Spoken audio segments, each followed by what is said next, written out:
में आ गए हमारे माननीय अंकेश उन भाई साहब की तरफ से क्या 21 रुपये का पुरस्कार हम हमारी कमेटी का हार्दिक धन्यवाद। हरे बाबा साहब आई गए, हरे भीमराव आई गए, हमारी नगरिया में बाबा साहब आई गए, हमारी नगरिया में बाबा साहब आई गए।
महुआरी के निवासी हैं, उन भाई साहब की तरफ से 21 रुपये का पुरस्कार हम हमारी कमेटी का हार्दिक धन्यवाद। इसी कड़ी में आगे हमारे माननीय श्री शुभम स्टूडियो इनकी तरफ से 11 रुपए का पुरस्कार भाई साहब से जय भीम जय भारत करती हूँ और कहना है साथ में गीत की मांग है भाई साहब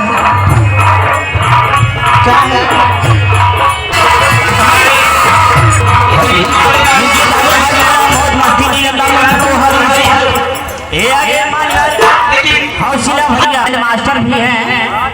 उनकी तरफ से 11 रुपये का पुरस्कार महुआरी के निवासी हैं, लेकिन मैडम जी देंगे आजादी भीम अपनी कलम से आजादी